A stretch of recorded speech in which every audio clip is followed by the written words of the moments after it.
दोस्तों हाल ही में हुए कानूनी बदलाव से पहले दोस्तों जो लापरवाही से किसी भी तरीके की लापरवाही से या लापरवाही के कारण अगर मौत होती थी तो उस अपराध के लिए आईपीसी की धारा 304 ए के तहत कार्यवाही करी जाती थी दोस्तों। परंतु वर्तमान में अब इस आपराधिक मामले को भारतीय न्याय संहिता की धारा 106 के तहत दर्ज कर कार्रवाई की जाएगी। अभी दोस्तों ये भारतीय न्याय संहिता की धारा जो 106 है उसको दो सबसेक्शन में बांटा गया है, सबसेक्शन 1 सबसेक्शन 2।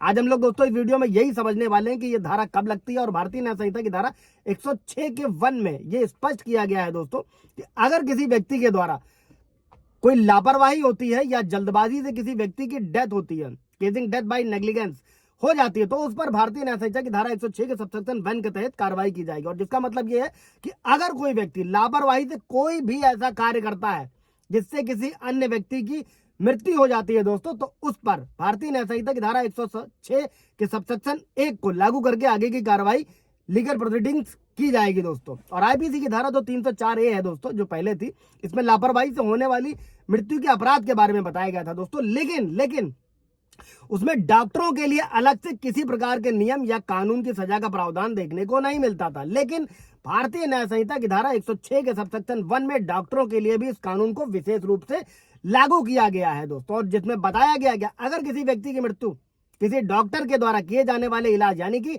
मेडिकल नेग्लिजेंस के दौरान की गई लापरवाही के दौरान हो जाती है, तो ऐसे में उस डॉक्टर पर भी बीएनएस की धारा 106 के तहत कार्यवाही की जाएगी दोस्तों। जय हिंद, नमस्कार, मैं एडवोकेट आशीष मिश्रा। लाइक कर दीजिएगा, शेयर कर दीजिएगा, सब्सक्राइब कर दीजिएगा ताकि इस लीगल नॉलेज से, इस जानकारी से और लोग भी अवगत हो सके दोस्तों। कोई सवाल जवाब होगा तो कमेंट में पूछ लीजिएगा, वो भी क्लियर किया जाएगा दोस्तों। कोई भी रिलेटेड हो, फैमिली डिस्प्यूट हो या जमीन जायदाद का हो या कुछ भी हो। अभी दोस्तों बढ़ते हैं वीडियो की तरफ कि भारतीय न्याय संहिता की धारा 106 के ए में सजा के बारे में बताया गया दोस्तों। अगर कोई व्यक्ति लापरवाही द्वारा या जल्दबाजी के कारण किसी व्यक्ति का मौत का कारण बनता है तो ऐसे में दोस्तों 5 साल तक की सजा का प्रावधान किया गया। इससे पहले जब आईपीसी 304 ए के तहत लापरवाही के मामलों में कार्रवाई की जाती थी दोस्तों, तो व्यक्ति को केवल 2 साल की सजा या जुर्माने का दंड लगाया जाता था, मतलब सजा और जुर्माना। लेकिन भारतीय न्याय संहिता की धारा 106 के लागू होने के बाद इस अपराध की सजा को 2 साल से बढ़ाकर 5 साल कर दिया गया है और इसे पहले से ज्यादा गंभीरता से लिया जाने वाला है दोस्तों। और बीएनएस 106 के सबसेक्शन 1 में किसी भी डॉक्टर के द्वारा की गई लापरवाही के लिए सजा को अलग से बताया गया है दोस्तों। अगर किसी व्यक्ति की मृत्यु डॉक्टर अगर इलाज कर रहा है, इलाज में की गई लापरवाही के दौरान हो जाती है, तो ऐसे में उस डॉक्टर को 2 साल की सजा और जुर्माने से दंडित किया जा सकता है।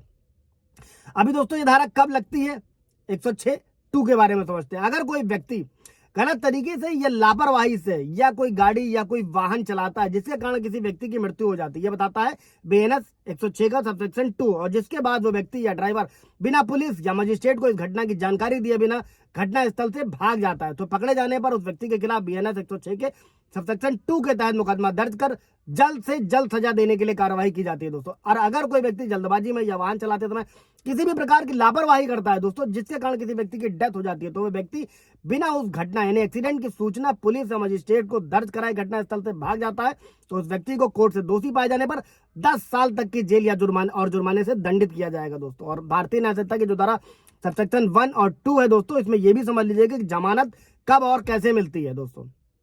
चूंकि दोनों ही अपराध कॉग्निबल ऑफेंस है दोस्तों, इस पर पूरा ब्रीफ वीडियो है, आप जाकर देख सकते हैं।